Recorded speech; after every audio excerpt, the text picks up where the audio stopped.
Welcome everyone to Selective Preparation Power Thinking Skills Test 52. So we have picked 10 representative questions from this test and I'll be going through the solutions in this very video. Let's get started. So the first one is a drawing conclusions question. Getting our highlighter out, let's have a look at the actual question. Survey was taken of people's favorite job departments in a company. Everyone who liked accounting also liked sales. Some people who liked IT also liked accounting. No one liked both human resources and sales. Which of the following is incorrect? Okay, so essentially we don't know who liked what, but we can eliminate the incorrect combinations, okay? Also, the key parts that we need to focus on are these words here, okay? They give us an absolute or definitive evidence of what is possible and what is not possible. So let's go with A. Jeff liked human resources and IT. Is that possible? Everyone who liked IT liked accounting, okay? And everyone who liked accounting liked sales. No one liked both human resources and sales. Yeah, so that's possible. So we can cancel out A. It might be incorrect, okay? But we can't tell for sure. B. Jeff liked accounting and IT. So people who liked IT also liked accounting, so yes, that's possible. B is out. C. Greg liked accounting and human resources. Now, everybody who liked accounting also liked sales. This last paragraph says no one liked both human resources and sales. Now, sales is the same as accounting here. Because everybody who liked accounting also liked sales. So we can't actually like both of these. So therefore, C is incorrect based on our given evidence. Right, second question, we're finding flaws in reasoning. So Alyssa's father has written a form to the parents of the school. He suggests that for the children's benefit, textbooks should be replaced electronically through computers and iPads, as consistently buying textbooks as per the syllabus can be financially draining for some families. He suggests electronic purchases are financially worth it in the long run as opposed to textbooks. He also argues that children will engage and learn more as the information is readily accessible automatically through the internet. That will allow kids to learn efficiently. So he's really focused on the good points of making electronic purchases. Now, there must be a reason why we haven't bought it so far, right? There must be a reason why we're not buying these electronic resources and we're still using textbooks. So let's find the biggest flaw. A. It fails to recognize that the teachers can offer the same outcome. Now, the contention here, the thing that we're arguing is between textbooks and electronic purchases, nothing really to do with teachers. So A is unrelated. Let's skip B, look at C. It implies that textbooks do not offer as much insight, and are useless. Now, he did not say this, okay? He said that they should be replaced because it's financially draining, right? That's his main argument, not that it's not insightful or useless. D ignores the fact that not all families can afford electric devices. Now, this is not correct. He doesn't ignore that fact. He suggests that they are more financially worth it in the long run as opposed to textbooks, okay? The answer is actually B. It overlooks the possibility that some children will cheat and won't authentically learn.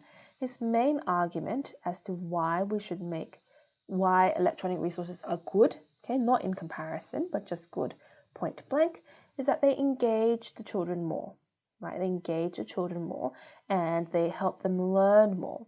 Now, if we have a piece of evidence that is contradicting this, right? If children will cheat, they're not actually learning, then it kind of opposes the learning factor. So B is your answer here. Okay, 3, drawing conclusions. So consider the following. We have an Oni, which is a demon from Japanese folklore, known for his fierce horned creature. Okay, and a jinn is an invisible creature from the Islamic folklore and is capable of shape-shifting. And a demon is a malevolent entity that possesses humans. Now it says if an entity is a malevolent creature that cannot be seen, which of the following is it? So it is very, very tempting, just because you see these words that are very similar, to go for demon, okay? But the answer is actually D. we don't know if demons can be seen or cannot be seen, okay? And there's not enough information to identify them as one of the three. This may well be a different kind of creature that's not listed there, okay, because it doesn't perfectly fit into the descriptions.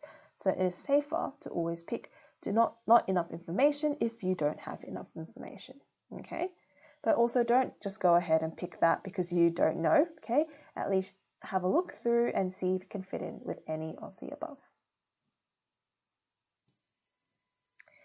Okay, so now the order of sequences can be changed with these patterns. We have two patterns that this has gone through, okay? The first one is this stripy pattern here, which is this first one, and that switches the second and the third symbols. So these symbols have been switched and voila, that's what you see here. There's also another change that's occurred, and that is with the shading. You can see that the first and the last shape here, these are shaded, and that must be related with that first transition. And actually the only thing that changes the color is this second one, or the crescent shape, or option C. And in fact it shades the symbols with a round edge, which these two are, therefore is the correct symbol.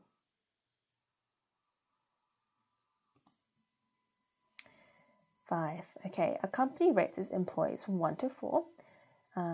Let's use a highlighter. Okay, and employees who are rated either 1 or 2 can receive bonuses. And they have to serve in the same position for at least 3 years, and then they're rated 1 to 2. Then they're eligible for promotion. Okay, so they must have served for at least 3 years in the same position, and they must be rated either 1 or 2. So Dave is rated 2 this year, but he was not eligible for promotion. He must have been working for the company for less than 3 years. What is the mistake? Now, he might well have been working for more than 3 years, but Phoebe has misinterpreted this criteria. It says that he must serve in the same position for at least 3 years, not just work for the same company for 3 years, okay?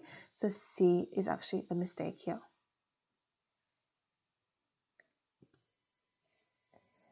Okay, so if the following information is true, let's read it. People who play the piano for over 3 years are allowed to compete in this competition. People who play the piano for less than 3 years can compete in the competition if they pass an exam. Now Jason says, I'm 16 years old and have played the piano for half my life. I must take an exam to enter the competition. Now this is wrong, right? Because half his life is 16 divided by 2, which is 8. 8 years is much longer than 3 years, so he doesn't need to take the exam. Can he? Maybe he can take it, but must he take the exam? No. So Jason is incorrect. Now Joe says, I have been playing the drums for 6 and recently started to learn the piano. I can enter the competition without taking an exam. He is wrong. Okay, we don't know how recent is, but it's most probably not 3 years. Okay, it's probably not been over 3 years. So Joe is wrong. Whose reasoning is correct? Neither of them, or option D. Okay, 7. So the government has initiated a tourist package for a ferry tour of Sydney to increase tourism around different areas of Sydney. The table below shows the prices for each package. So pass for 1 day is $5, 3 consecutive days is $10, 5 consecutive days $15, 7 consecutive days $20. Now she wants to buy a pass for the following days of the month. How much is the cheapest valid combination she could use? So we want to try and group consecutive days together as well as possible. Now students, when they do this question, ask me, do we need to use the pass on every single day? The answer is no. Okay, it is your loss if you don't use it every day, but if it's worth it for you, then might as well buy, let's say 5 days worth and then use 4 out of the 5 days, okay, if it's worth it enough. So we want to maximize the number of days that are together, and consecutive means they must be next to each other, okay? So it must be like 5, 6, 7, for example. So the first big chunk we can use is for here. 2, 3, 4, 5, 6. That catches my eye. And what can you use for that? We can use a 5-day pass, right? $15 or 5-day pass. I'll be attempting to use 7, but 7 would be from 2 plus 7 is 9. So from the 2nd to the 9th, and that just misses out on the 10th, so not going to use that. We can also cover this, right? 10, 11, 12 with a 10-day pass, 14, 15, 16 with a 10-day pass, sorry, $10 pass or 3-day pass, and the last one we can just pay for the 1 day, okay? Don't try and extend, for example, 14, 15, 16, you can't even extend it to, oh no, you could extend it to 7 days and include the 20, but then you would pay $20, which is the same, okay? But it's better to just do it in chunks that are actually consecutive and then compare as you go to see if buying the extra couple days is worth it or not. So now you just add up. 15 plus 15 is 20, 30, 40. So the answer is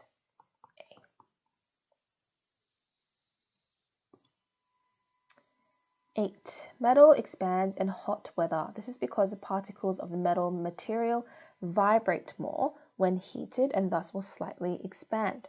Train tracks are made with 2 parallel lines of bars. Every 2 meters, there is a small gap between the bars on the same side. Which of the following best describes the reason why these gaps are put into place?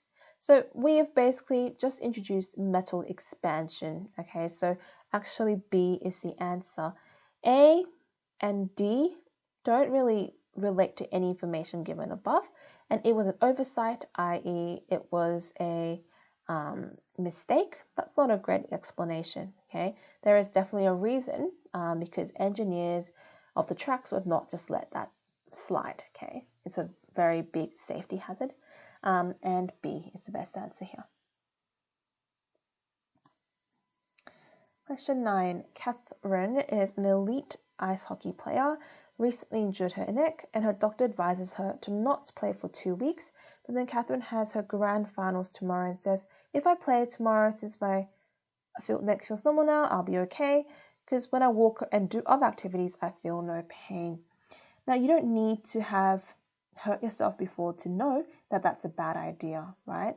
Maybe when we are doing daily activities, like walking or talking or eating or sitting, it is low intensity, so you won't feel pain. But if you were to do sports and play a invasive sport, a pretty contact sport like ice hockey, the chances are you will be moving more rapidly and with more strength, and you will get injured. And that's basically D, okay? That's a statement that weakens Catherine's argument because it opposes it directly. As per usual, you can have a read of the solutions if you'd like. All right, and this last one. So the Air Authority has been monitoring the quality of airlines to put out a report. It has been recorded that the rate of consumer complaints per 100,000 passengers for 2 years as a measure of quality, and to put them in a table seen below. Which airline has the 3rd worst change in quality in the last 2 years? So essentially we are going from 2016 to 2017, and we want to see the difference between the two, okay? So what is this measuring, guys? What do the numbers mean? We're talking about the number of complaints per 100,000 passengers. So is it better if we have more or less? So actually here, okay, the higher the number means worse. It's more bad. Okay, the higher the number, the more complaints you're getting, so it's actually the worse outcome. So we actually want that to go down. If it goes up, that means there's more complaints, okay? So I've actually gone ahead and calculated the differences here by just minusing the numbers. So for example here, do you see how it's gone down in Masia, right? So we used to have 1.26 complaints every 100,000 passengers, but now we only have 0.83. So it's gone down. So that's actually a positive change. We want to see the 3rd worst change in quality, i.e. we want to see it increase by the most, okay? By the most. So if you see here, what is the biggest increase? It's clearly US Air Connect. It's gone up by 1.8. And then what's next? And then it's United Eagle, right? And then it would be Skylink. And we want to find the third worst change, so A is your answer. Okay, the negative is actually best because it means you're getting less complaints. And if it's only gone by a little bit like this one, for example, that is still passable. Okay, that is still not super bad, not as terrible as, say, US Air Connect.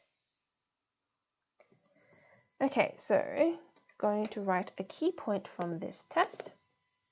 The key takeaway would be to make assumptions based on the information provided. Okay, using the answer options, test out if the answer would make sense in the context of the question. This will also help you eliminate silly options or wrong options. And that applies to basically all of those worded questions, okay, including drawing conclusions, if true or not, logical reasoning, deducting reasoning, and so on. So that's it for today. Hope you guys enjoyed that video, and I will see you in the next video.